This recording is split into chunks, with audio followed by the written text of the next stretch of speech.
आला हज़रत रहमतुल्लाह अलैह आपकी नात पढ़ी जा रही थी, ज़हे इज़्ज़तो ए तलाए मोहम्मद के है अर्श हक ज़ेरे पाए मोहम्मद, मका अर्श उनका फलक फर्श उनका, मलक खादिमान सराय मोहम्मद, खुदा की रज़ा चाहते हैं तो आलम खुदा चाहता है रज़ाए मोहम्मद, इजाबत का सेहरा इनायत का जोड़ा, दुल्हन बन के निकली दुआए मोहम्मद, इजाबत ने झुक कर गले से लगाया पड़ी नाज से जब दुआए मोहम्मद। एक महफिल में ये आला हज़रत की लिखी हुई नात पढ़ी जा रही थी।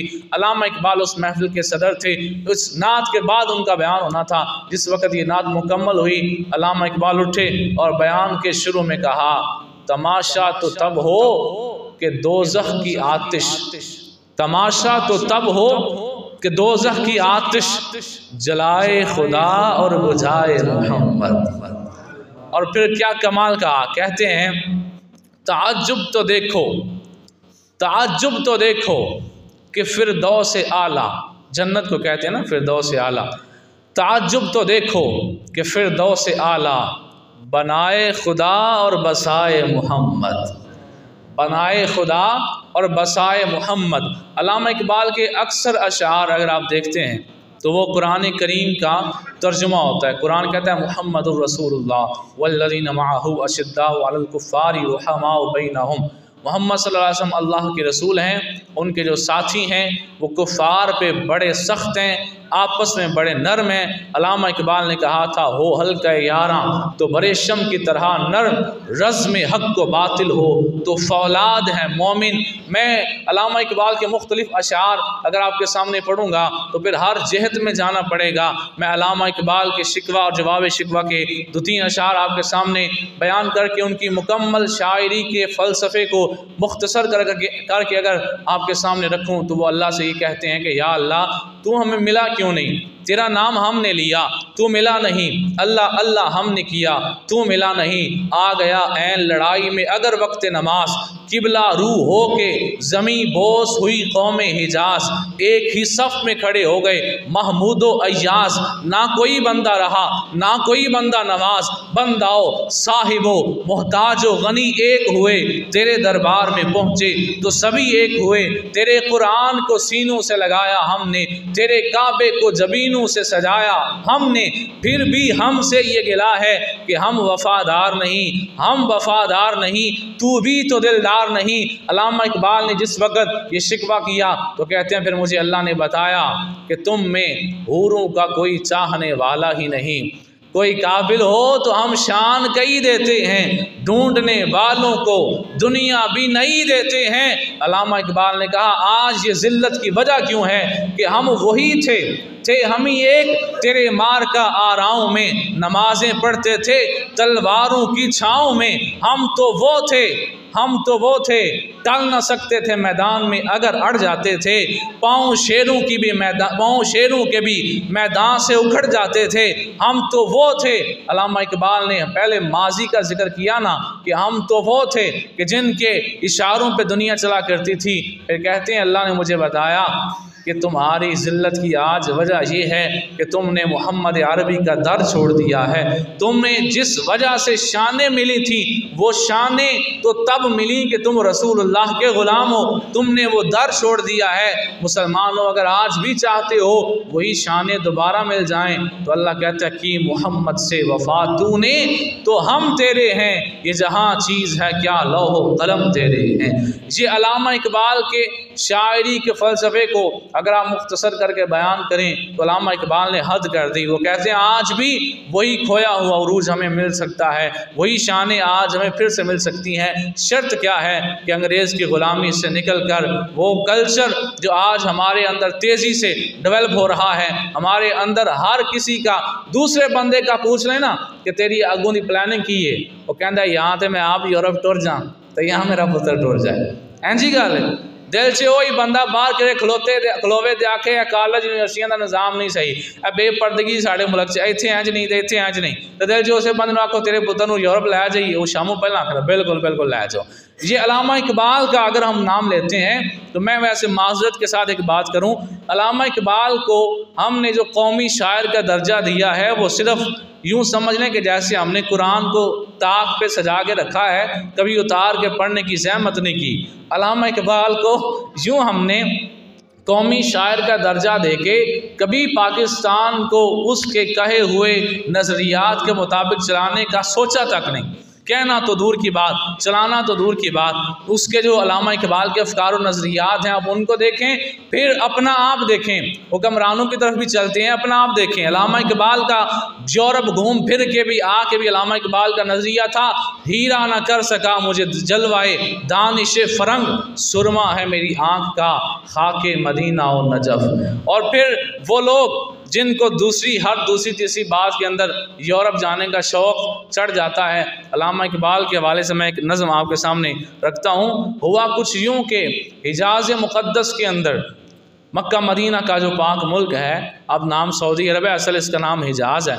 वहाँ के अंदर उस वक्त चूँकि अभी अंग्रेज़ों की हुकूमत थी बड़े सगीर में, तो उन्होंने कहा कि हम वहाँ पे अंग्रेज़ों ने कहा हम वहाँ पे एक हस्पताल कायम करते हैं, हिजाज़ की सरजमी पे हस्पताल बनेगा अंग्रेज़ों के पैसों का। देखें, ये अल्लामा इकबाल ने इसकी मज़म्मत की। क्या कहते हैं? कहते हैं कि पेशवाए कौम ने इकबाल से कहा, कि कौम के एक रहनुमा ने मुझसे कहा, खुलने को जद्दा में है शिफा खाना हजाज, होता है तेरी खाक का हर ज़र्रा बेकरार, सुनता है तू किसी से जो अफसाना हिजाज, दो दस्त जनों को अपने बढ़ा जेब की तरफ, मशहूर तू जहाँ में है दीवाना हिजाज। कहते हैं बंदा मनु आखन लगा कि तू मदीने दा मक्के दा बड़ा आशक है, जदों किसी की गल सुनना है तो रो पैना है तो अपना हथ वधा जरा जेब वाल ते को पैसे दे तुम्हें। क्यों जी? क्योंकि अंग्रेज़ उत्थे बनवान लगे ने जद्दे विच एक शिफा खाना, और वो वास्ते तुम्हें अपने पैसे दे। क्या कहते हैं? इकबाल कहते हैं दारुशिफा हवाली बतहा में चाहिए, नब्ज़ मरीज़ बन जाए ईसा में चाहिए। मैंने कहा कि मौत के पर्दे में है हयात, पोशीदा जिस तरह हो हकीकत मजाज में, तिल ख्वाबा अजल में और आशिक को मिल गया पाया ना खिज़र ने, मैं उम्र दराज में औरों को दें हुजूर ये पैगाम ज़िंदगी, मैं मौत ढूंढता हूँ ज़मीन हिजाज में। कहते ने मैं उन्होंने आख्या कि गल वे कि खिज़र अलैहिस्सलाम ने सारी ज़िंदगी विच, वैसे असल वो खदिर नाम है, कभी इसमें मैं बाद में बात करूँगा, कि जिसके बारे में मशहूर है कि आब हयात जिन्होंने पिया हुआ है उन्हें मौत नहीं आएगी। अल्लामा इकबाल कहते हैं कि उन्होंने सारी ज़िंदगी में वो लुत्फ़ नहीं पाया होगा जो आशिक को अपने यार के दर पे मौत मिल जाए तो जो लुत्फ़ उसे आता है वो लंबी ज़िंदगी वाले को नहीं आ सकता। फिर कहते हैं ये ज़िंदगी का पैगाम कि जद्दा में शिफा खाना बने और बने अंग्रेज़ों के पैसों से। आप इकबाल कहते हैं कि ये पैगाम ज़िंदगी किसी और को जाके दें। इकबाल मक्के मदीने में जाके मौत को पसंद करता है। अच्छा, जिसका नज़रिया ये हो कि मक्के मदीने में हस्पताल भी अंग्रेज़ों के पैसों का नहीं बनना चाहिए और फिर उस मुल्क का कौमी शायर उसे कहा जाए जहाँ दिन रात निज़ाम ही जो है वो अंग्रेज़ों का या सूदी चल रहा हो। मैं अगर इस लिहाज से अल्लामा इकबाल की मुख्तलिफ़ जिहतों की तरफ जाता तो बात बड़ी लंबी हो जानी थी। मैंने मुख्तलिफ़ जिहतों पर बात करने की बजाय या तालीमी निज़ाम और दीगर बातों की तरफ जाने के बजाय मैंने सिंपल सा आपके सामने ये इकबाल का नज़रिया पेश किया है कि इकबाल को वो शिफा खाना जो जद्दे में बने हिजाज़ मुक़द्दस में पाक सरज़मीन में बने, लेकिन बने अंग्रेज़ों के पैसों से, इकबाल को तो वो भी काबिल कबूल नहीं है। आज हम हर बंदा उठ के जिसको शौक़ चढ़ा होता है वहीं जाके सेटल होने का, वो फिर कहें हमारा कौमी शायर है इकबाल, तो इसका मतलब ये हुआ कि हमारे अफ़कार व नज़रियात अल्लामा इकबाल के साथ मैच नहीं करते। मैंने ये कहा था आगाज़ के अंदर कि मैं दो बंदों का जिक्र करूँगा, एक वो जो कि अल्लामा इकबाल हैं और एक पाकिस्तान की हस्ती में, वो पाकिस्तान की हिस्ट्री में वो बंदा जिसने अल्लामा इकबाल के सारे कलाम को ज़ुबानी याद किया। मैं इस वक्त उनकी ज़्यादा तफसील में नहीं जाता, मुख्तसर सी जो है उनका तारुफ़ करवा के अपनी गुफ्तगू ख़त्म करने लगा हूँ। पाकिस्तान की हिस्ट्री के अंदर एक ऐसा बंदा गुज़रा है जिसे अल्लामा इकबाल का हर शेर ज़ुबानी याद था और वो बंदा हज़रत अमीरुल मुजाहिदीन अल्लामा ख़ादम हुसैन रिज़वी साहिब हैं। आप यकीन करें, मैं मिंबर पे खड़े होकर कहता हूँ, हमने सिर्फ सियासत में ना पढ़ने की वजह से कि असा तहरीक लब्बैक नूं वोट नहीं देना, क्रेन ते मोहर नहीं लानी, सिर्फ इस एक वजह से इतने बड़े कद के आदमी का कभी हमने नाम नहीं लिया।